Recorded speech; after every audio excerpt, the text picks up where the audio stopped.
Големият брат на стартиращия бизнес, така е определена дейността на Обекто.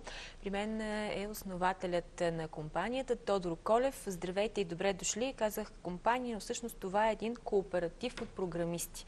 Да, Имате здравейте. изключително интересен бизнес модел, който почти няма своя налог. Да.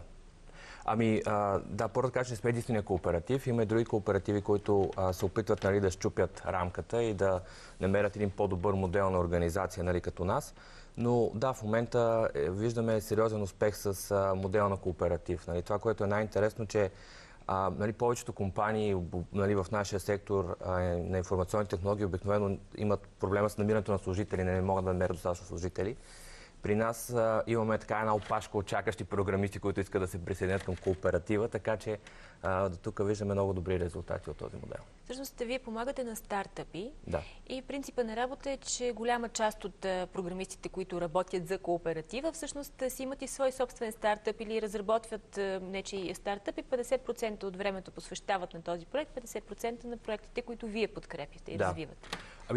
Едно от основните принципи на кооператива е свободата. Тоест, ние много уважаваме личната свобода на нашите програмисти. Те в общи линии зачитаме това, че те са свободни да правят каквото искат. Тоест, една голяма част, примерно, правят техни стартъпи, друга част, да речеме, учат, пък има една част, която, примерно, сега са в преход между старият начин на работа в фирма и новия начин на работа в кооперативи. Но в общи идеята е следната. Всеки човек има свободата да решава как иска да доставя стойност и ние просто предоставяме инфраструктурата това да се случи. Всъщност това е една много интересна философия, която вероятно ще има последователи, защото в днешно време са много ревниви повечето работодатели и това като че ли притиска служителите и когато имат възможност, те избират друга посока. Още повече, че в момента е много популярна и кражбата на кадри, защото пазар е много стеснен. Да, ние бяхме част от цялото това нещо. Обект основано от 2008 година, така че ние в общи линии видяхме как пред нас израства IT, така индустрията в България, в София. И виждахме цялото това нещо с тази война за крадене на служители, което мен струваше доста нелепо, защото аз когато реално ставах програмист, тогава не беше нещо реномирано или високо платено си програмист, просто си мислех, че хората искат да са програмисти, защото да правят нещо готино. Така се оказа, че обаче фирмите изкривиха цялото това нещо и стана въпрос на кой колко пъркс, допълнителни социални придобивки и неща ще получава. И реално фокус се измества от това да правим готини неща заедно. И всъщност ние с Обект от това правим. Искаме да върнем нещата към това, просто да правим готини неща заедно и да има някакъв справедлив и прозрачен начин, по който да споделяме тази стойност, която създаваме. Защото това е много голям проблем, че повечето хора усещат такава неудовлетвореност от работата, защото не виждат причината защо го правят, къде е реално. Ти правиш нещо малко от нещо много голямо, което някъде там ще има приложение. Докато ние работим по стартъпи, неща, които има много повече енергия в тях, много по-така. Интересно е да бориш такива проблеми нови. И видим резултат. Да. В едната или пък в другата посока. На стартъпите, да, защото освен, че философията ви е да работите заедно, но всеки да има своята собствена свобода, вие имате и още една философия, че хората са пред парите и че всъщност подбора на проектите, върху които работите, също е на основата именно на това виждане. Да, точно така. До голяма степен ние всъщност се държиме като един оперативен инвеститор, защото това, което предлагаме на стартъпите предлагаме да им разработиме продуктите. Тук малко пак по-дълга тема се става, защото всъщност при нас инвестицията не е с equity, т.е. ние не вземем процент от компаниите, а на практика им даваме възможност да се изплатят софтуера, който сме им направили на лизинг, което от една страна ограничава реално ресурса, който ще вземе, т.е. не е някакво бъдещо безкрайно вземане от стартъпа. От друга страна, управлява риски от двете страни. Тоест, вие си изплащате труда на програмистите най-малко. Но идеята е, че самите програмисти до голяма степен решават по кои стартъпи искат да работят. И всъщност решението в кои стартъпи да инвестираме е решението на това, кои стартъпи са интересни за програмисти да работят. Ние, в крайна сметка, това, което правим, осигуряваме една инфраструктура да се случат нещата. Всъщност от 2016 година вие правите този подбор на стартъпите, в които да инвестирате и да приложите този модел на лизинг, който обаче е свързан с тяхната печалба. Те започват да плащат процент, да изплащат софтуера, който сте разработили, след като минат на печалба. Да, точно така. Тоест, идеята е, че ние се ангажираме с успеха на стартъпите. Тоест, ние не просто искаме да свършим някаква работа, да ни бъде платено и да си заминем. Ние се ангажираме с успеха на стартъпите. Но тук ангажирането е малко по по-различен начин, не с, с вземане на дял, защото вземането на дял е една такава стъпка, която човек трябва много добре да се избере с кой точно да направи заедно компания. Докато ние махаме това мислене, т.е. ние сме един такъв участник, който от една страна е поощрен за бъдещия успех, т.е. ние участваме заедно с предприемача до края, обаче от друга страна, ако предприемача по едно време реши, че не иска да работи с нас, той има много лесен начин да го направи, което ни дава тази гъвкавост. И също така има опция за рециклиране на бизнес. Да кажем, една идея, която е добра, но не е добре развита от съответния предприемач, може да премине към друг, който пък да се справи по-успешно. Това е една част от плана, която още не сме видяли в действие. Но да, на практика идеята е, че наскоро имахме казано, реално горе-долу там тръгна една компания, която аз даже лично имам участие в нея. Така стана, че компанията реално трябва да фалира, обаче продукта реално работи, т.е. продукта реално има потребители. Ние сега трябва да убиеме продукта, защото компанията умира заедно с него. Ние на практика с този модел на лизинг позволяваме продукта да излезе от компанията, ние да придобиеме интелектуална собственост, ако компанията фейлне, т.е. провали се и в този момент да рециклираме, т.е. да намерим по-добър предприемач, който да има подобна идея и да рециклираме софтуера. Всъщност, вие работите основно на външния пазар. Така сте започнали 2008 година. Тогава тук качеството не е било чак такъв голям приоритет за клиентите. Преди да създам обект, работих в друго такова студио софтуерно и тогава пак работихме за външния пазар и реално това, което виждахме, че в България няма търсене за този тип качествен софтуер, който изграждаме. И естествено се насочихме в чужбина, но това изобщо не беше проблем. Тоест ние много бързо намерихме първите си клиенти и след това, тъй като има огромно търсене в нашия сектор, не сме спирали да имаме заинтересовани клиенти. И така, да. Как правите връзката с клиентите?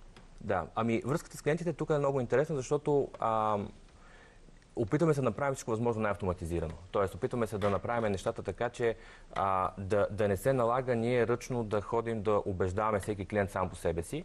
Има една маркетинг фуния, да го кажем. И в общи линии се опитваме клиентите да вземат решението, че работят с нас още преди да са свързали с нас.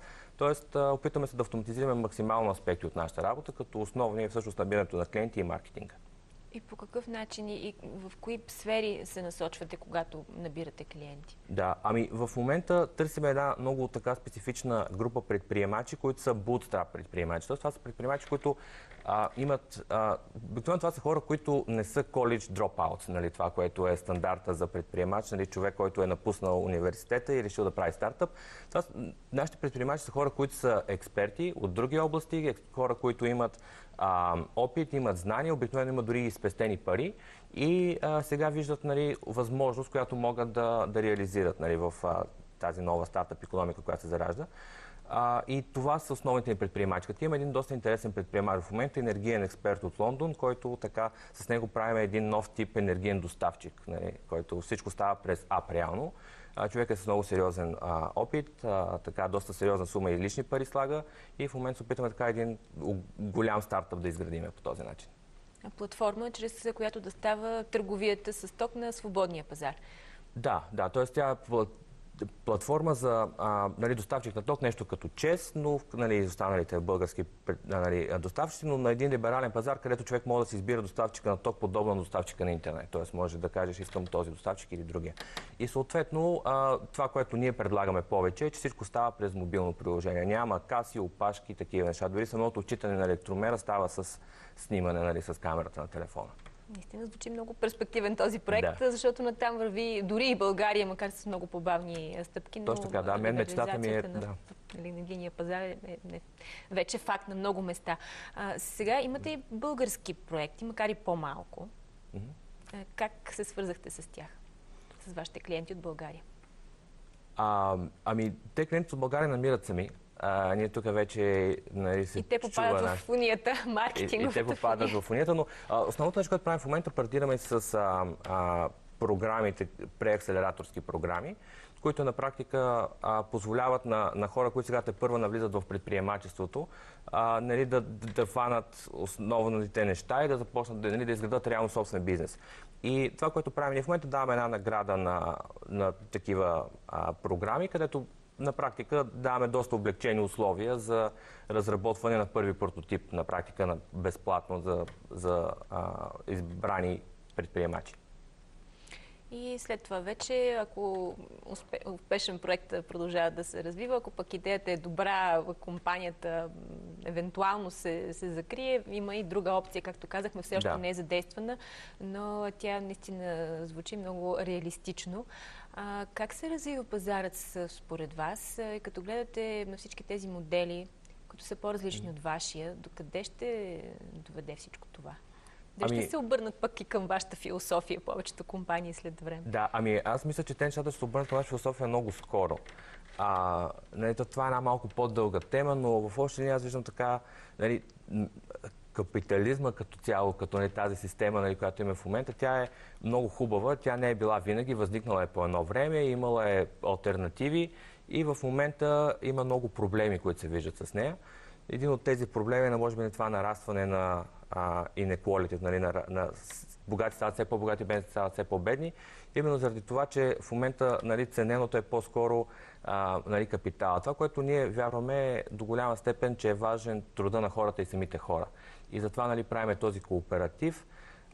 Съответно, те има доста дълга тема, мога много да говоря по нея, но примерно от интересните неща е, че ние сега намираме и нови модели на собственост в компанията. Тоест, в момента експериментираме с криптовалута, която всички тези стартъпи, които правиме, бъдещите печалби от тях, те не идват за обекто, те реално отиват за екипа. Обаче, тъй като всеки работи известно време по някои стартъпи, е много негъвкаво да си разпределяме дялове от компания. Затова в момента си правим, което му казваме Phantom Share, което е възможно да си разпределяме дял от бъдещите вземания посредством криптовалута.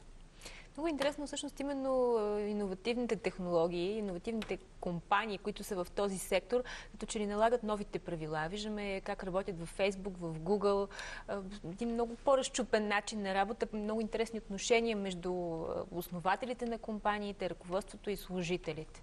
Да. Едно усещане за равенство, за това, че всеки е важен, интересите на всеки са важни. Да, точно това е, че ние даже скоро така почнахме да експериментираме с какво е посланието на обекта, така малко да си освежиме брандинга.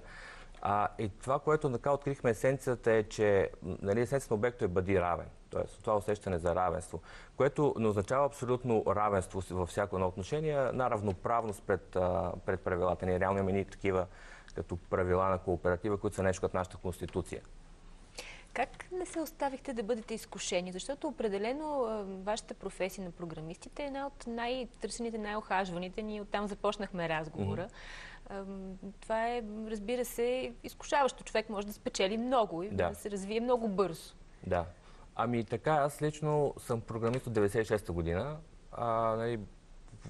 Повечето приятели, които познавам, половината са в Google, таки програмисти, които сме почвали заедно. Една част са по големи компании, друга част си направиха собствени. Аз реших съм от тези, които се направят собствени компании. Просто вярвам, че моят талант като програмист е страхотен, но всъщност има стойности в идеите, които имам. И сега това, което искам да направя е да работя само за собствените си идеи реално. Тоест, това е което от една страна ме спря да продължа по стандартния кариерен път. А от друга страна, аз много вярвам в потенциала на България. Тоест, никога не съм си мислил да уча в чужбина или да работя в чужбина. Просто вярвам, че България е място, където наистина тепърва растежа започва. И аз мисля, че съм на правилното място, правилното време. Тоест, не мисля, че би било по-добре за мен да съм в Америка или в някоя друга държава извън България, която... просто вярвам, че тук реално шансовете са по-големи. Вие сте в България, работите с чужбина, обаче един наистина много успешен модел. В същото време се оглеждате и на българския пазар и сменяте начина на мислене на много хора, което действително е така много окуражаващо, че има такива примери. Да, точно това е. Ние виждаме този потенциал за растеж, виждаме всички тези хора, които българите са така много борбени, т.е. правим нещата малко на инат, може би, и въпреки обстоятелствата. И виждам много хора, които работят усилено, фокусирано в дадена област. Дори има много хора, които не се определят като предприемачи, а имат много интересни, хубави идеи. И ние всъщност това искаме да направим, да дадем възможност човек да стане лесно предприемач. В момента предприемачеството е много елитарно. Тоест има една група хора, които примерно, нали, да речем Силикън Вали, той е там радиус от Станфорд, да речем 20 км, където се води някакъв нали, така мека на предприемачеството. За да може света да оцелее, не може само някаква елитарна група да бъдат предприемачи. Трябва да се намери вариант, при който хората да стават лесно предприемачи. Ние в момента точно това експериментираме. Добре, 2017 имате ли конкретни цели, които си поставяте? Вие самия екипа, с който работите? Ами 2017 имаме много цели. В момента разработваме наш собствен стартъп, който... Кооператива. Кооператива, да, точно така. Сега малко нали, странно първо как организираме работата нали, по собствен стартъп, защото няма клиент. Нали, ние самите сме си клиенти, това е по-интересно. Правим интересен стартъп, който е пак в нашата област. Искаме да направим на практика един маркетплейс за подобни кооперативи, тъй като знаем, че не сме основния кооператив. Искаме да направим една платформа, която да могат клиентите лесно да намерят правилния кооператив. Като основната пречка, която виждаме, е оценката на проектите. Повечето проекти се спъват на момента на оценката. В момента правим един така изкуствен интелект, да го кажем, AI система, която може от natural language, т.е. изисквания към проекта на естествен език, да направи някаква приблизителна оценка на това колко ще струва. Като за това нещо използваме старата си база данни от проекти и неща, които сме свършили, за да обучиме този изкуствен интелект. Кога очаквате да заработи този ваш стартъп? Да, има доста пречки за това да се случи, но в общи линии планът ни в момента до март да имаме прототип и до края на годината да имаме някаква комерциализация на този прототип. Надявам се да бъде успешен този ваш проект и разбира се да гостувате в Bloomberg, когато той вече е факт, за да може да го представите и да говорим още за вашите следващи идеи. Благодаря, ще се радвам.